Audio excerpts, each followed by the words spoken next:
Hi, everyone, and welcome to the latest edition of Plans What's the Tea. It's our podcast where we talk about what's going on in Nevada politics, in Nevada in general, especially in government. My name is Laura Martin. I'm the executive director of the Progressive Leadership Alliance of Nevada and Plan Action. And we are here today with our guest, Ben Iness, who is the Nevada Housing Justice Alliance Coalition Coordinator. So obviously today we are going to talk about housing. So without further hesitation, how are you doing today? I'm doing good. Thanks, Laura. It's Great. great to be here. After 4 years, this is my first time on What's the Tea. That's great. So tell us a little bit about NHJA. Yeah, so we are a statewide coalition. We have over 20 partner organizations from across the state, made up of grassroots organizers and community advocates. We work directly with tenants as we fight for and advocate for the material or the community investments that we need to really address those root cause solutions to our housing crisis. There are other housing coalitions and groups in the state. They don't work with communities. They don't have community voice.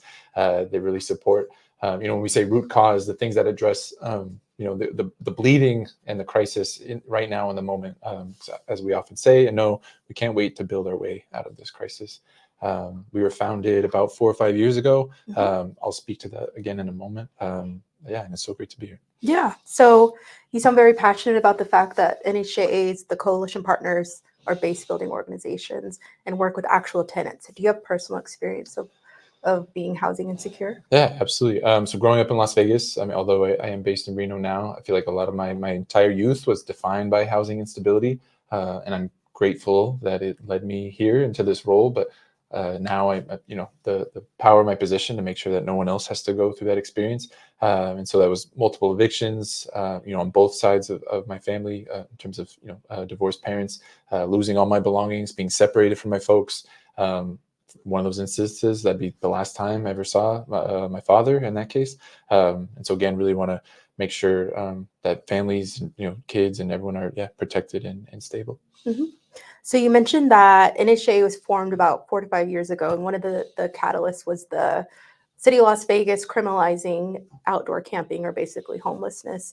Can you talk a little bit about that, especially as it relates to the most recent Supreme Court decision, the grants pass? Absolutely. Yeah. So I believe it was fall of 2019. And then, a small banding at the time of progressive partners and allies got together and said, we need to work together to put a stop to this, working in lockstep in common cause.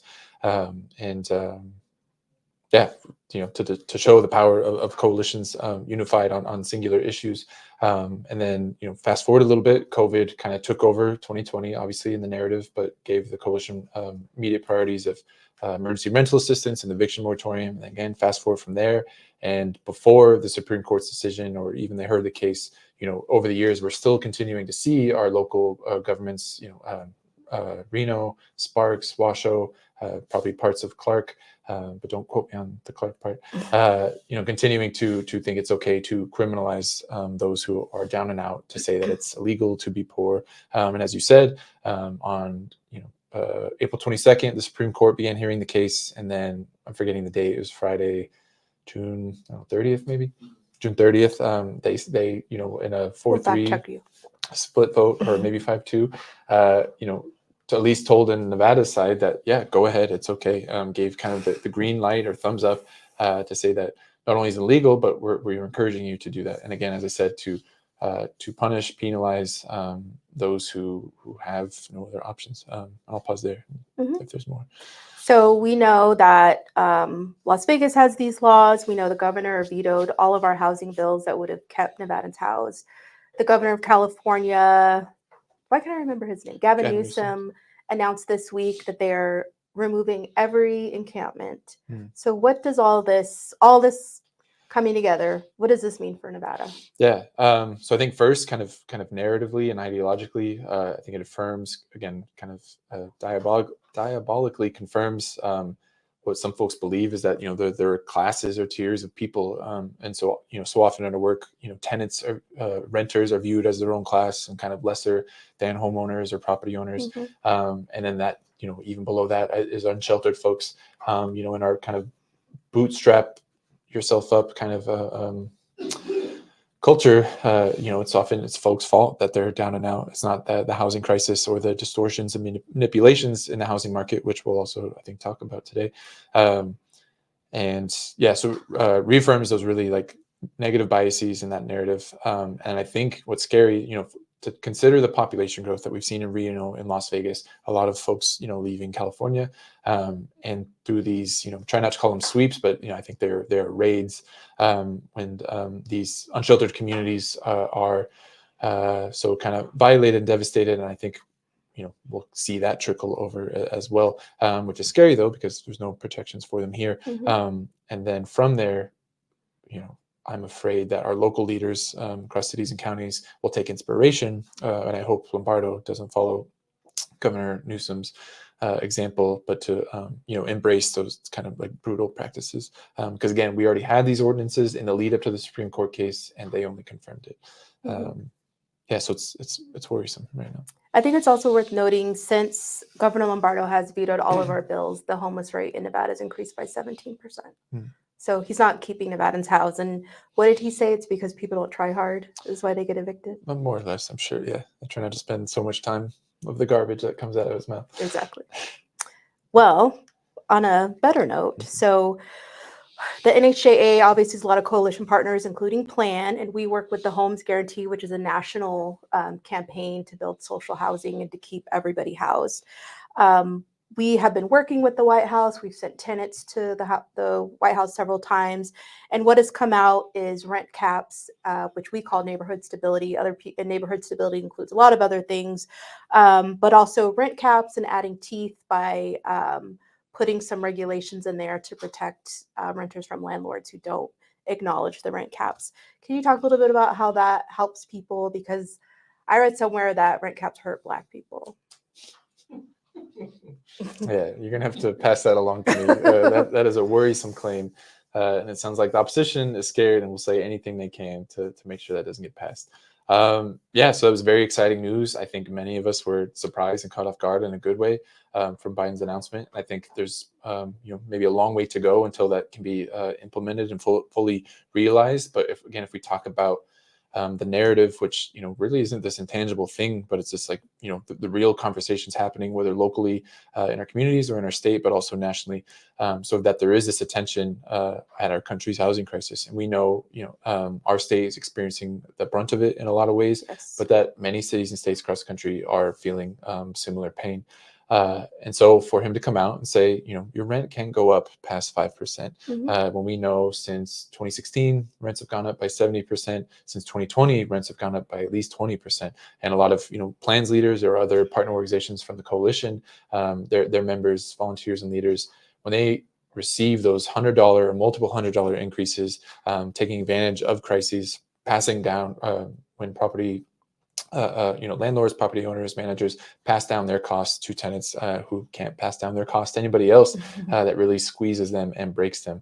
So we're in this turning point to consider and implement and talk about and normalize rent stability. And I'll break that down. I think, like you said, is that having manageable caps. And so the peace of mind that your rent can't go up more than X percent. And it's not supposed to be this, this big scarlet letter boogeyman that industry so fears, but to give, it's in the name. It's about stability. It's about keeping folks housed. I can't say it enough, but to stabilize communities. And it's not to say it's a silver bullet that's going to fix everything, but for us to not, if we're going to take this crisis seriously, then we have to use every tool at our disposal. And as we're talking about, we want our leaders to do the same. Like Lombardo, we know the importance of building and growing on one hand to support our community, but the absolute emergency that we're in and the conditions that folks are experiencing every single day. We came from the eviction courts today and we saw many harrowing and heartbreaking stories, and it's hard when the powers that be are so disconnected from that. And just for the record, because I know you care a lot about Black people, do rent caps hurt Black people? No. You can argue real quick that, I appreciate you asking that, if there's rent stabilization for everyone, then those who already have money may benefit. They might be protected. But the fact is it's going to lift, I would say, everybody up. And then those who are cost burdened or rent burdened, for Nevada statewide, 60% of renters spend more than a third of their income on rent. And we know folks who are in those conditions are very prone or at risk of being evicted. They're making those hard decisions. And I say this often, it's like, this isn't a quote. We didn't read this in a study. We hear this from our community. Are they deciding between power and necessary utilities, rent, the food on the table, good, healthy food on the table, medications? And so many folks are one misstep or accident away from crisis and spiraling into that, pipeline that we talk about. And if we consider racist or historically racist predatory practices, or consider redlining or the development of historic West Side, we know that disproportionately exploited communities of color, Black communities, would absolutely benefit from rent stabilization. So that the rent is X amount and it's only going to go up by so much. One more question before we move Please. on. Do you know of the Nevada Realtors record of helping the Black community? No, I mean, can't say I've dug into it. I don't pay attention to them, but yeah, I didn't either. Just thought I'd ask. So do you know what RealPage is in that investigation? I've heard of RealPage. Speaking of Nevada Realtors. Yeah. What is that about? So they're, kind of the nasty side of technology, I guess, that comes up sometimes. There are companies that through, tech innovations, and I say that in quotes, have developed algorithms that for landlords and property managers, and I think, large scale apartment complexes, which, are all over Las Vegas Valley, they're able to input tenant data, which should otherwise be private. It's not strictly demographic or like personal info, but it's still data that should be protected and kept private based on their tenancy in terms of how much they pay, how long the lease is for, maybe their rental and credit history, this and that. So if you're, on one hand, if you have individual landlords raising prices separately, that's one thing. And we saw that, from COVID and after. But for kind of almost this indirect coordination to manipulate and distort the market for all these, again, landlords, property managers, to all use the same software, which is dictating them through that algorithm and the information they input into it, to rent should be at this price, that the entire market moves up, at the same pace. And we've, through our research or incredible, journalism that's been coming out, we know that they have like kind of enforcement staff that will come down and say, like, are you charging the rent that we suggested? And that's why in some of these lawsuits, or again, this reporting, calling them cartels through their through their coordination and kind of, manipulation and distortion of the market. Because again, it's one thing if one landlord is jacking up the rent, but if this huge sweeping coordinated effort just to rent seek or profit seek, rent price gouge, really devastates, our community.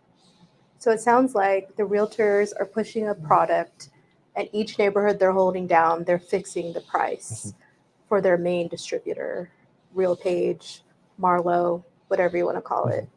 It kind of sounds like why Young Thug has been in jail all year, right? Sure, yeah. Like racketeering. Free Jeffrey, that's right. It's very interesting. I think our realtors have been watching The Wire and learning. Yeah. Anyways. Omar coming. You better watch out. So in other good news, my congressman, Stephen Horsford, has introduced a bill called the HOME Act that I like to use the term vulture investors. Neighborhoods are for people, not corporations. But unfortunately, that has been changing in Nevada. So what is happening there, and why do we need the HOME Act? Yeah. And so a lot of, it ties back to RealPage, and a lot of that I think has only been coming out recently, but really reinforces and illustrates why Horsford's HOME Act is so important. Although in my mind, I think the inspiration for the HOME Act is a lot of what we saw through COVID and since, but again, just the urgency and the timing of the moment is now. And that is to really protect housing for Nevadans. So that, again, speaking to what I said about kind of the distortion and manipulation when external companies, meaning out of state, local or homegrown, buy up hundreds of properties in a single day. And that, headline of a particular article says, trading them like stocks, when these are people's homes, people's livelihoods. This is where we build our foundations to be able to live, and experience success and dignity and joy. And it's, just something to capitalize from, invest in, profit from, speculate. And, and I don't know, I guess that's supposed to be the free market or how it's supposed to be. And if we want regulations and protections, then, I guess we become the bad guys sometimes. And so, it's my understanding that Horsford's Home Act would prevent that. And as you said, kind of vulture investors or capitalists, which is really like picking off the scraps or preying off of, the little that's already available for Nevadans and for our community. And then I think there's another element to it that protects from whether selling or I think rents also. I could be wrong. But again, that kind of profit-seeking mentality. So for rents to spike during a pandemic that we've never seen with this national or global emergency that defined our lifetime or this decade in so many ways, that it's not a moment to extract and exploit the community. Yeah, and I also like to throw in Airbnb owners in Sure. there because I know when they're having a fit about some of the changes at Clark County, I will never forget two things. One, an Airbnb owner saying he owns 13 Airbnbs, that's his passive income. And again, those are homes that could be put on the market for people to buy for their families to actually stay and stabilize neighborhoods. And I don't know, I think I shared it with you all. They also wrote this op-ed saying that, protect Airbnbs and corporations buying homes because it's the tradition in the United States because, Native Americans opened their homes to the early settlers. We know how that ended. They're really dumb. They are really dumb. That's hard to respond to. Yes. But again, I mean, that just speaks to, I'll just add, the commodification of housing. It's seen as something to, like, as I said, invest in, speculate in, trade, profit from. Even the idea of passive income. Yeah. If you're passively generating income, you're not producing anything. You're taking from the community. There's no, it's not noble to do. There's not value in it versus to giving back or letting those homes go to people that want to own them and live in them. So next, we were at eviction court today. How'd that go for you? What do you think about that? I mean, it's hard to, it's bittersweet or double-edged. We had a great turnout for the coalition and its partners and leaders and impacted folks.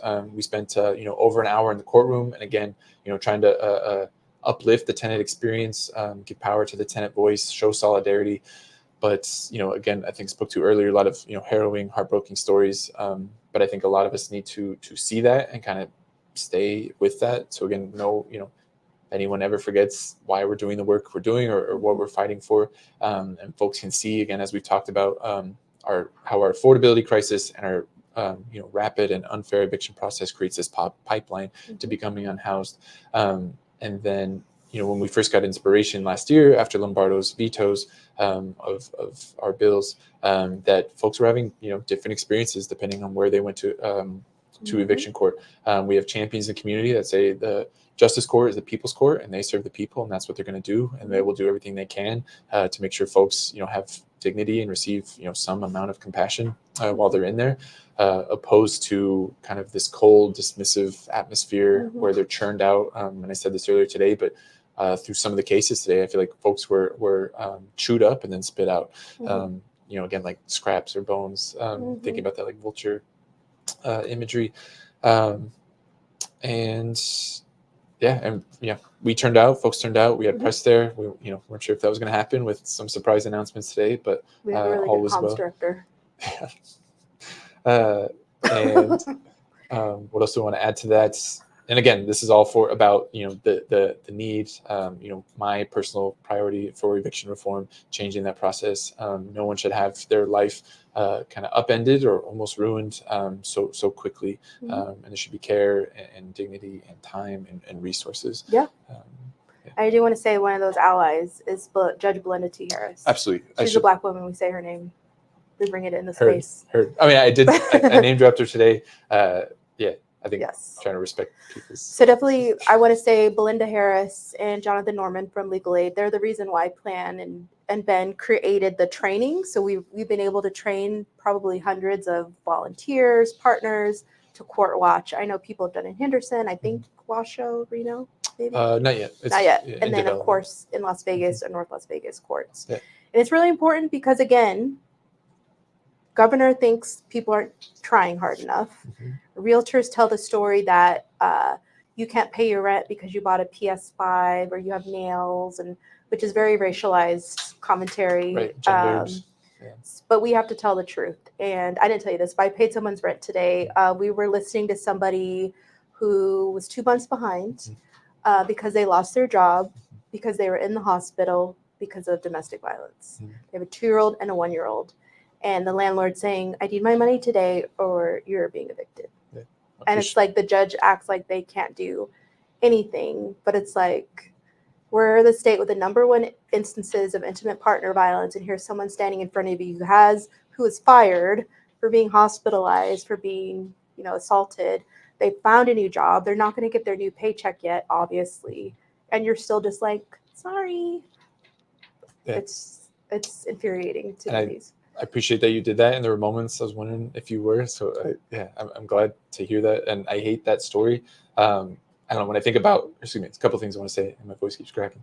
When I think about some of my lived experience, I mean, a lot of my dad's partners, I think, were women in those scenarios, and I'm proud, shouting out one of our coalition partners to end domestic and sexual violence, and because housing stability is violence prevention, and how important that is. I don't think I was in the room for that case.